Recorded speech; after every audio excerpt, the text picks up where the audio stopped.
Hello friends, कैसे हैं आप लोग। आज हम लोग ज्योग्राफी के चौथे क्लास पर अपना लेक्चर स्टार्ट करेंगे और हमारा टॉपिक है आज का तटीय भाग। आपको बता दें कि ये घटना चक्का पॉइंटर चल रहा है और इस अगली कड़ी में हम देखेंगे कि भारत का तटीय भाग और कैसा विस्तार है। तो चलिए स्टार्ट करते हैं। मैंने आपको पूर्व की क्लास में चीज़ बताया था कि सपोज दैट ये भारत है, ठीक है। और भारत का ये वाला रीजन जो है ये तटीय क्षेत्र है, ठीक। और ये वाला जो है आपका प्रायद्वीपीय भारत है, ठीक। तो प्रायद्वीपीय भारत का ये जो तटीय क्षेत्र आपको दिखाई दे रहा है, प्रायद्वीपीय भारत का जो तटीय क्षेत्र आपको यहाँ से दिखाई दे रहा है, इसकी जो लंबाई है 7,500 किलोमीटर है, ठीक है। ओवरऑल भारत पूरा भारत यदि देखा जाए तो 32,84,563 या 263 वर्ग किलोमीटर की दूरी में भारत आपका फैला हुआ है। लेकिन आप यदि तटों की लंबाई आप तय देखोगे तो ये जो है ये 7,500 किलोमीटर की दूरी है पूरे तटों की, ठीक। उसके बाद मैं एक चीज़ आपको और बताना चाहूँगा कि भारत के तटों की स्थिति आप जान लीजिए। भारत के जो तटों से देखिए, ये जो कटा फटा क्षेत्र रहता है ये आपका मुख्य तट होता है।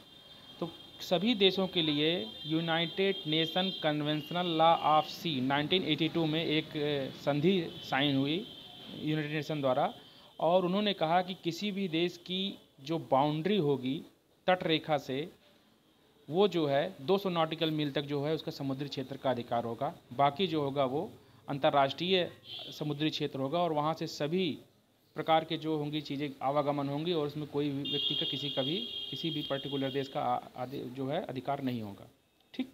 ये चीज़ कहा गया था। लेकिन आपको बता दें कि इसके विरोध में अभी वर्तमान समय के सिनेरियो में देखा जाए तो चाइना का साउथ चाइना सी वाले रीजन में, साउथ चाइना सी में एक चीज़ बताया गया है कि वहाँ China United Nation conventional law of sea के पालन नहीं करता। वह एक 9 डैश लाइन को बनाया है और वो कहता है कि इन 9 डैश लाइन के क्षेत्र में जितने भी समुद्री क्षेत्र आएंगे वो हमारा है, क्योंकि ये क्षेत्र जो है ये साउथ चाइना सी के नाम से है, चाइना के नाम से चाइना का है टोटल समुद्री क्षेत्र। तो यहाँ पर विवाद है, तो इस विवाद में हम नहीं जाएंगे। हमारा मुख्य एजेंडा है कि आज हम देखेंगे कि भारत के समुद्री क्षेत्र की क्या स्थिति है और भारत का जो तटीय भाग है वो क्या है। तो पहले हम तट से फिर समुद्र में जाएंगे। तो पहले हम देखेंगे तट पे। तो ये वाला आपका क्षेत्र जो होता है उसको बोलते हैं आपका उत्तरी सरकार तट, शायद में भी उत्तरी सरकार तट है ये। फिर उसके बाद ये आपका जो है ये कोंकण तट है और फिर ये मालाबार तट है। फिर ये वाला जो रीजन है इसको बोलते हैं, यहाँ पर ये पूर्वी घाट वाला क्षेत्र है और ये कोरोमंडल तट है। यहाँ पर ये वाला कोरोमंडल तट है और ये उड़ीसा तट है, ठीक। ये वाला जो है उड़ीसा वाला तट है। तो इतना क्लियर हो गया होगा, ठीक। ये है तटों का विस्तार। अब यहाँ पर हम एक चीज़ और देखेंगे। ये आपका सपोज दैट ये तट है, यहाँ से लेकर के पूरा यहाँ तक टोटल 9 राज्य जो हैं यहाँ से सीमा साझा करते हैं, ठीक है। 9 राज्य तटों से सीमा साझा करते हैं। तो आपसे क्वेश्चन पूछा जाता है, काफ़ी क्वेश्चन यह पूछे जाते हैं। यहाँ पर देखिए दिया भी गया है कि भारत की तट रेखा से लगे राज्य तो 9 राज्य हैं, ठीक। कौन कौन से उसको हम आगे बताएंगे आपको। तो चलिए हम आज के इस क्वेश्चन को देखते हैं, क्योंकि हमारा टॉपिक जो है इन क्वेश्चन को देख करके आगे बढ़ना है, क्योंकि हम व्यक्तिगत तौर पर भूगोल की क्लास तो लेकर चल नहीं रहे हैं। तो हम चलते हैं आगे।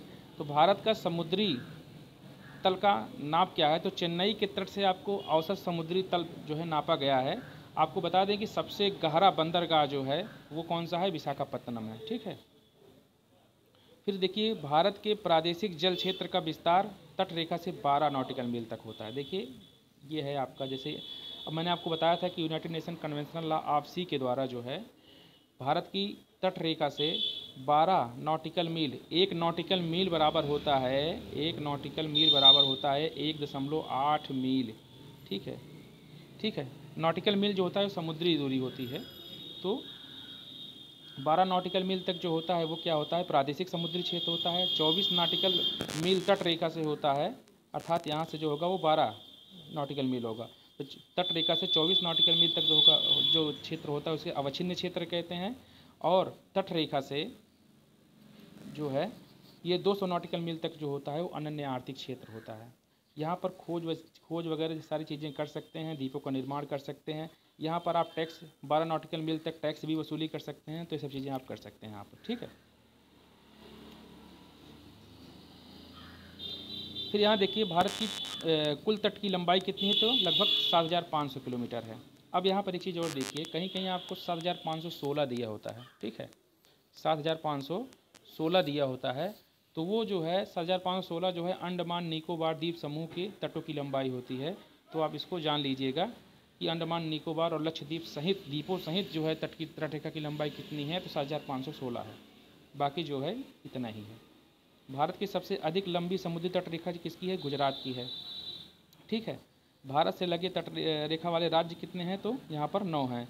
प्राचीन भारतीय ऐतिहासिक भूगोल में रत्नाकर नाम सूचक है, ये है हिंद महासागर का। अब यहाँ पर देखिए जो चाइना द्वारा बताया जा रहा है कि साउथ चाइना सी 9 डैश लाइन के बीच में हमारा क्षेत्र है, तो इस प्रकार तो हिंद महासागर भी भारत के नाम है। तो क्या भारत का पूरा हिंद महासागर हो गया है? तो ऐसा नहीं है, ठीक है। अब वो है कि वीटो पावर वो रख रहा है, अपनी मनमानी कर रहा है, बस यही है, ठीक है। आगे बढ़ते हैं, एक सेकंड रुक जाइए।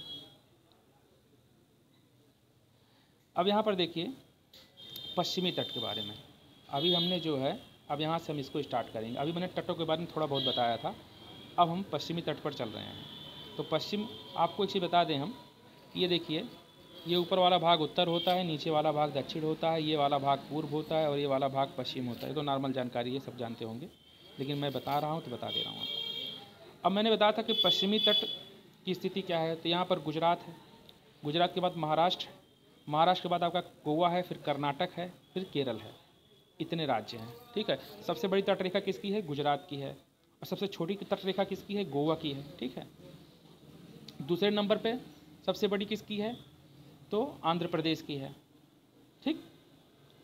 उसके बाद चलिए, तो भारत के पश्चिमी तटीय शहरों कन्नूर, नागरकोइल, जंजीरा, सिंधुदुर्ग का उत्तर से दक्षिण क्रम क्या होगा, ठीक है। उत्तर से दक्षिण, तो ये देखिए, एक सेकंड रुक जाइए, ये देखिए। अब यहाँ पर कन्नूर जो है, जंजीरा सबसे पहले होगा उत्तर में, उसके बाद कन्नूर होगा, फिर नागरकोइल और सिंधुदुर्ग होगा, ठीक। ये चीज़ जानते रहिए, आगे बढ़े। आपको यत्र तत्र कुछ अनोखे डेनमार्क वासी मिल जाएंगे, परंतु उनका कारण यह है कि ये डेनमार्क की चौकी हुआ करती थी। यहाँ अनूठा, एक सेकंड रुक जाइए, अनूठा उनका दुर्ग, सुंदर गिरजाघर जेरूसलम, तो तमिलनाडु के तट पे है ये, ठीक है। डेनिश लोग यहाँ पर रहते थे, तो उसी को उन्होंने दिखाया हुआ है। हालांकि मैं आपको बता दूं कि यहाँ पर माहे जिला था, जो कि डचों के माहे, यनम, कराईकल, और एक और था, माहे था, यनम था, कराईकल और पुदुचेरी था, ठीक है। ये फ्रांसीसियों के कब्जे में था, तो इस चीज़ को आप जानते रहिए। तो वहाँ पर है, तो केरल में जो है ये क्या है, माहे है, और यनम और कराईकल जो है आपका, माहे यनम जो है आपका ये तमिलनाडु में, कराईकल और पुदुचेरी जो है ये आपका जो है वहाँ पर है, तमिलनाडु, आंध्र प्रदेश में है, ठीक।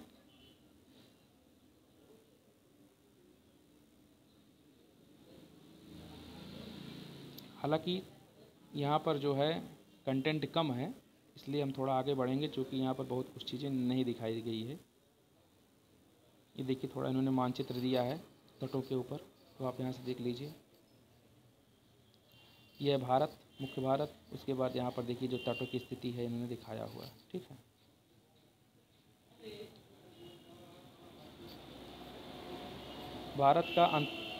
भारत के तटीय क्षेत्र पर के ये भाग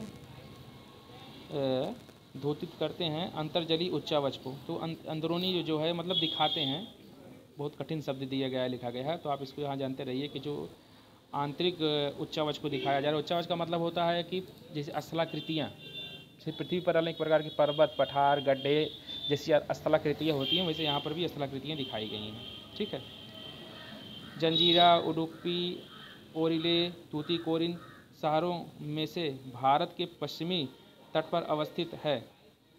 ठीक है, तो कौन सा है? जंजीरा और उडुपी जो है ये पश्चिमी तट पर अवस्थित है। अब सुमेलित यहाँ पर है, तो सागर, पुलिन और यहाँ पर राज्य हैं। ठीक है, तो पुलिन का मतलब शायद किनारा होता है। तो दीघा ये पश्चिम बंगाल का किनारा है। गोपालपुर उड़ीसा का है। उसके बाद अब उड़ीसा में भगवान जो है बलराम और श्री कृष्ण जी हैं, तो गोपाल आप जान लीजिए, वहाँ से जुड़ जाएंगे आपके। कलागुंट ये गोवा में पोर्तुगीज़ रहते थे, वो है। मरीन उसके बाद तमिलनाडु में है। ठीक है, आगे बढ़ते हैं। तमिलनाडु व आंध्र प्रदेश तट का नाम कोरोमंडल तट है, मैंने आपको बताया था। उड़ीसा को, सॉरी मैंने एक चीज़ आपको यहाँ पर एक चीज़ बताया था और शायद वो गलत था, कि गोवा, महाराष्ट्र से लेकर के गोवा तक के क्षेत्र को कोंकण तट बोलते हैं। ठीक है, उसके बाद यहाँ से लेकर के यहाँ तक उसको मालाबार तट बोलते हैं। ठीक, कहाँ से? महाराष्ट्र के आगे से, कर्नाटक से लेकर के केरल तक के क्षेत्र को मालाबार तट बोलते हैं। उसके बाद तमिलनाडु से लेकर के आंध्र प्रदेश के रीजन को बोलते हैं आपका कोरोमंडल तट, और आंध्र प्रदेश के बाद उड़ीसा तक के क्षेत्र को बोलते हैं उत्तरी सरकार तट। देखिए, कुछ चीज़ें याद होती हैं, रिकॉल होती हैं, भूल जाती हैं, तो ये मानव का स्वभाव है। आप इस चीज़ को लेकर के कभी मत सोचिएगा कि मुझसे भूल गए। सबको भूलता है, सभी चीज़ सबको याद भी होता है। न्यूरॉन्स का खेल है सारी चीज़ें दिमाग का। तो ठीक है, तो आई होप ये कॉन्सेप्ट आपका क्लियर हुआ होगा कि कौन कौन से तट हैं। तो ये कोंकण तट है और ये महाराष्ट्र गोवा। उसके बाद ये तमिलनाडु, तमिलनाडु यहाँ पर क्या है, इसके बाद कर्नाटक और आपका केरल है। कर्नाटक और केरल है, तो ये कर्नाटक और केरल कौन सा है? मालाबार तट है। उसके बाद यहाँ पर कौन सा तट है? ये कोरोमंडल तट है। कोरोमंडल तट में कौन कौन से हैं? तो तमिलनाडु और आंध्र प्रदेश है। उसके बाद ये उत्तरी सरकार तट, उड़ीसा वाला रीजन है। ठीक, तमिलनाडु, आंध्र प्रदेश। ठीक है, अगला क्वेश्चन देखिए, भारत के तट में कृष्णा डेल्टा एवं केप कोमोरिन के मध्य स्थित है कोरोमंडल तट। ठीक है, यहाँ पर बता रहे हैं कि यहाँ पर देखिए, ये यहाँ पर है कोरोमंडल तट। ठीक है, और यहाँ पे केप कोमोरिन है, तो यहाँ पे कृष्णा डेल्टा भी है। तो कृष्णा डेल्टा और केप कोमोरिन के बीच में जो है कोरोमंडल तट है, वही बता रहे हैं। केप कोमोरिन का नाम क्या है? तो कन्याकुमारी है। ठीक, ये हो गया। अब थोड़ा हम द्वीप समूह देखते हैं। द्वीप समूह बोले तो मतलब छोटे छोटे द्वीपों का समूह, टापुओं का समूह। द्वीप समूह क्या है? तो बंगाल की खाड़ी के द्वीप समूह कौन कौन से? अब यहाँ पर देखिए, ये आपका अरब सागर है, ये नीचे वाला हिंद महासागर है, और ये क्या है? बंगाल की खाड़ी है। ठीक है, बे ऑफ बंगाल। आई होप ये समझ में आया होगा। उसके बाद कह रहा है, मैं आपको थोड़ा भारत का मैप बता के बना रहा हूँ। ये देखिए, सपोज दैट ये भारत है, समझ लीजिए इसे यार। ठीक है, उसके बाद ये देखिए हिमालय वाला रीजन है। यहाँ से अराकामन उमा होते हुए मुड़ता है और अंदर ही चला जाता है। यहाँ पर छोटे छोटे द्वीपों का निर्माण किया है, इसी को हम अंडमान और निकोबार द्वीप समूह, कोको द्वीप समूह कहते हैं। ठीक है, वही चीज़ मैं बताना चाहता था। तो फिर देखिए, अंडमान और निकोबार द्वीप समूह सर्वोच्च शिखर कल्याण शिखर या सैंडल पीक उसको कहते हैं, तो उत्तरी अंडमान है। तो उत्तरी अंडमान, ग्रेट निकोबार, कार निकोबार, ठीक है, दक्षिणी अंडमान, तो काफ़ी है, लिटिल अंडमान। ठीक है, ऐसे ऐसे अंडमान के द्वीप हैं, करीब 100 से 150 द्वीप में बटा हुआ है। तो सब का नाम याद नहीं, मुख्य मुख्य द्वीप हैं। कभी मैं इसके लिए अलग एक टॉपिक, जब भूगोल का, मैं भारत का भूगोल सेगमेंट स्टार्ट करूँगा, तो वहाँ पर मैं सारी चीज़ों को लेकर के चलने का प्रयास करूँगा। चूँकि समय कम है, परीक्षा, आगामी परीक्षा आने वाली है, इसलिए सारी चीज़ें आप इसे देखते हुए चलिए। अंडमान एवं निकोबार द्वीप समूह स्थित है, तो बंगाल की खाड़ी में स्थित है। अंडमान निकोबार द्वीप समूह द्वीपों की संख्या मैंने आपको बताया था, 100 से 200 द्वीप है, 220 है। यहाँ पर एक चेक आंकड़ा दे दिया है इसमें। अंडमान निकोबार द्वीप समूह फिर 10 डिग्री चैनल पृथक करता है। उत्तरी लिटिल अंडमान को ग्रेट निकोबार से,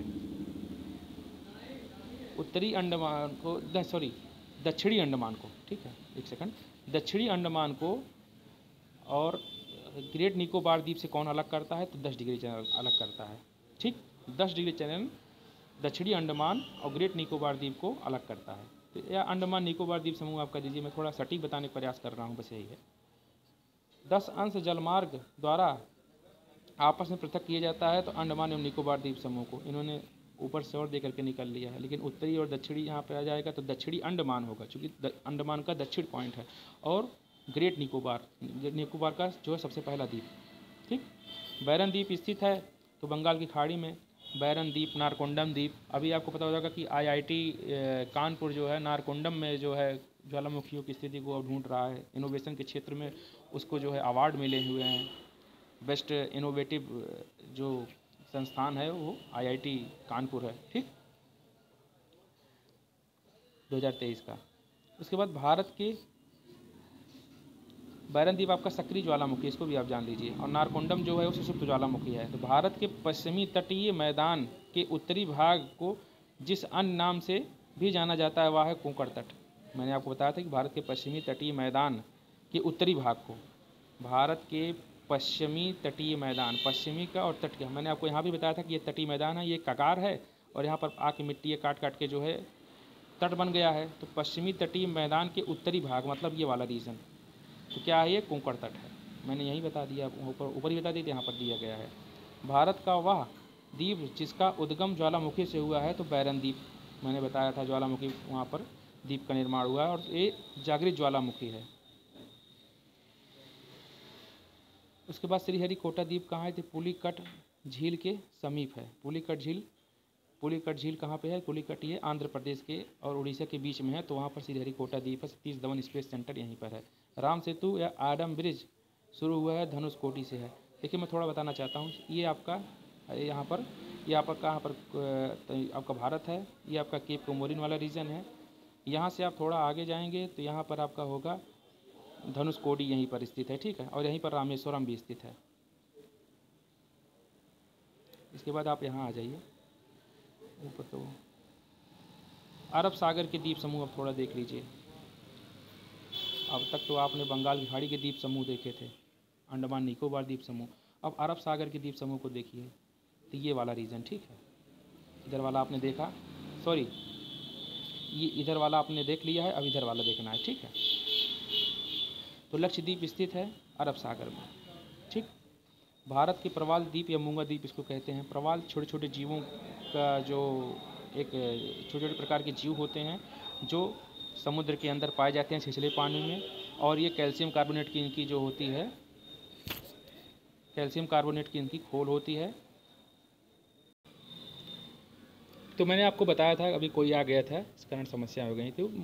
प्रवाल भित्तियाँ जो होती हैं छोटे छोटे कैल्शियम कार्बोनेट के खोल के अंदर जो होती हैं जीव होते हैं जो छिछले पानी में रहते हैं, जहाँ का तापमान बेसिकली जो होता है, अगर मेरे हिसाब से इसमें दिया गया होगा, नॉर्मल टेम्परेचर जो है 20 से 25 डिग्री सेल्सियस के आसपास जो होता है तापमान होता है, इस तापमान में जो होता है वो पाया जाता है, ठीक। तो यहाँ पर देखिए लक्षद्वीप में टोटल आपको बताना चाहूँगा, एक सेकेंड।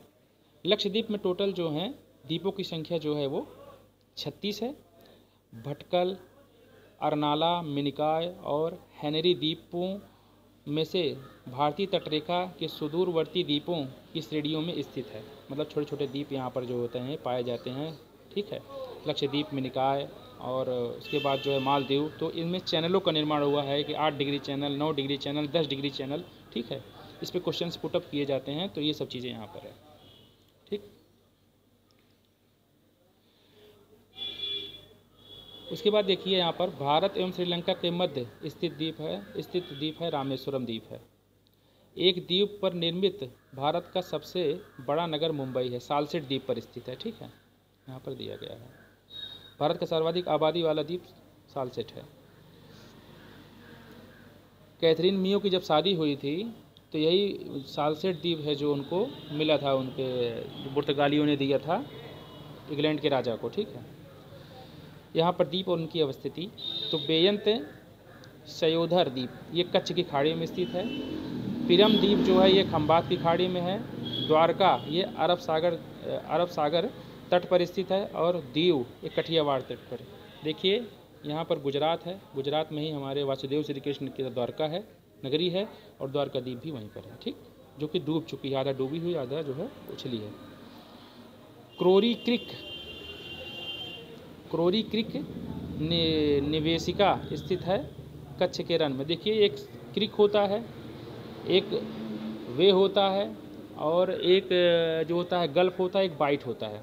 क्रिक बहुत सकरा होता है, ठीक है। क्रिक जो है बहुत सकरा जल संधि होती है, मतलब एक आप खाड़ी कह सकते हैं। जो खाड़ी क्रिक वाली होती है सबसे छोटी खाड़ी होती है, ठीक है, जल संधि नहीं, खाड़ी इसको बोलते हैं। उसके बाद क्रिक के बाद आता है गल्फ़। गल्फ़ थोड़ा क्रिक से बड़ा होता है, थोड़ा मुहाना उसका खुला होता है। ठीक है, जैसे सपोज डैट यहाँ पर आप इसको करेंगे तो ये छोटा वाला जो है आपका ये क्या है, क्रिक मान लीजिए इसको, और छोटा इसको, और इसका थोड़ा बड़ा है, ये आपको गल्फ़ मान लेना, गल्फ़ मान लेना है। उसके बाद जो ये आपका जो है बंगाल की खाड़ी जो है, बे ऑफ बंगाल है, थोड़ा और बड़ा है। और सबसे बड़ा होता है आपका बाइट, जो कि ऑस्ट्रेलिया में स्थित है। ठीक है, द ग्रेट ऑस्ट्रेलियन बाइट उसको बोलते हैं।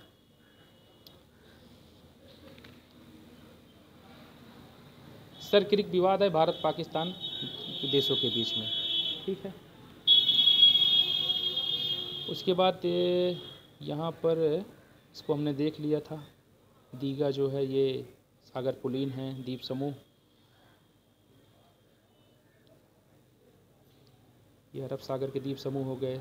अब यहाँ पर देखिए केंद्र शासित प्रदेश और भारत के राज्य। ठीक है, यहाँ से एक नया टॉपिक स्टार्ट हो रहा है। लातूर जिला कहाँ पर है, तो महाराष्ट्र में लातूर जिला है।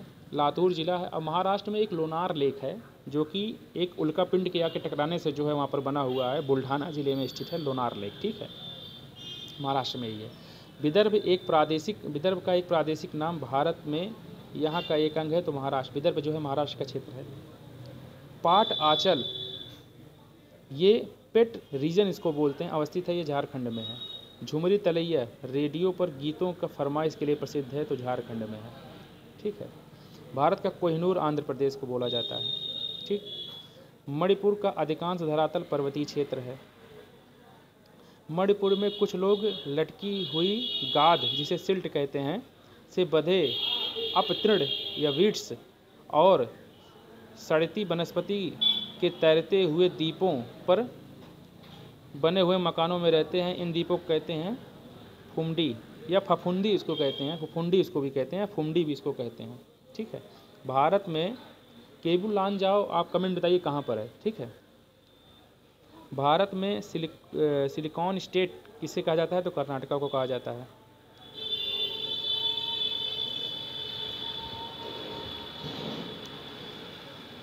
उसके बाद यहाँ पर देखिए भारत में सिलिकॉन वैली स्थित है, तो बेंगलुरु में स्थित है।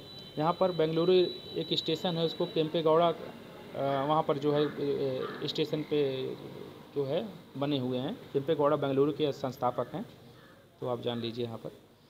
फिर यहाँ पर देखिए औरंगाबाद, ये महाराष्ट्र में है। पालमपुर गुजरात में है। हुगली कर्नाटक में है, और गुंटूर आंध्र प्रदेश में है। गुंटूर में जो है तंबाकू सबसे ज़्यादा पाया जाता है। ठीक,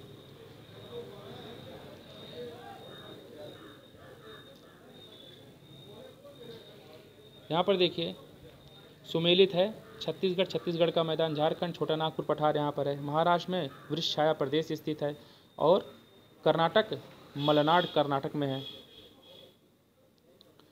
अंबाला, खुर्जा, करनाल और रोहतक में से राष्ट्रीय राजधानी प्रदेश अवस्थित है, तो खुर्जा, करनाल और रोहतक। ठीक, दिल्ली के अतिरिक्त राष्ट्रीय राजधानी क्षेत्र किसमें है, तो हरियाणा में, उत्तर प्रदेश, राजस्थान के भाग में है। उत्तर प्रदेश के 8 ज़िले जो है ये दिल्ली एनसीआर रीजन से लगते हैं। इसके लिए एक ट्रिक है, GG, BB, MM, S। ठीक है, मध्य प्रदेश की सीमा लगती है 5 राज्यों से, गुजरात, राजस्थान, उत्तर प्रदेश, छत्तीसगढ़ और महाराष्ट्र। देखिए मध्य प्रदेश के ट्रिक्स से जो है आपको पता होगा कि बुंदेलखंड और बघेलखंड रीजन किससे लग रहा है। बुंदेलखंड रीजन जो है ये मध्य प्रदेश का रीजन होता है, और बघेलखंड उत्तर प्रदेश का रीजन होता है। मध्य प्रदेश उत्तर प्रदेश की सीमा साझा करती है। ठीक है, और उत्तर प्रदेश की जो सीमा बुंदेलखंड से साझा करती है, उसके ज़िले की याद करने की एक ट्रिक है, हजारों झमेला व चित्रकूट में। ठीक है, तो इतने ज़िले आप, इसके लिए एक ट्रिक हुआ है, तो ट्रिक मैंने बनाया हुआ है, तो मुझे याद है उस पर, मैं आपको ओरली बता रहा हूँ इस चीज़ को। आगे मैं जब इसको यूपी का विशेषांक पढ़ाऊँगा तो उसमें आपको काफ़ी कुछ ट्रिक से बताने का प्रयास करूँ, जिससे कि आपको जल्दी याद हो जाए सारी चीज़ें। क्योंकि ये राज्य की सीमा जो होती है आपको मैपिंग के साथ साथ जो है सिक्वेंसली जो है याद करनी होती है, और उसमें ट्रिक बहुत अच्छा काम करता है। तो वहाँ पर ट्रिक मैं आपको बताऊँगा, उससे याद हो जाएगा तुरंत। ठीक है, तो अब मध्य प्रदेश में बुंदेलखंड और बघेलखंड, तो उत्तर प्रदेश मध्य प्रदेश से जुड़ा पहली चीज़। अब मध्य प्रदेश से अलग हुआ था छत्तीसगढ़, तो एक छत्तीसगढ़ भी हो गया। फिर उधर देखिए एमपी से गुजरात भी सीमा साझा करता है और राजस्थान भी सीमा साझा करता है, ठीक है, और महाराष्ट्र तो करता ही है। तो एमपी से 5 राज्य जो है सीमा साझा करते हैं, गुजरात, राजस्थान, उत्तर प्रदेश, छत्तीसगढ़ और महाराष्ट्र, ठीक है। उसके बाद यहाँ पर देखिए,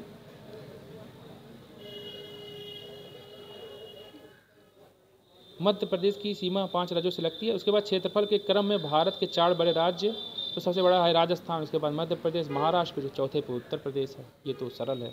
भारत के समस्त राज्यों के क्षेत्रफलानुसार उत्तर प्रदेश का चौथा स्थान है।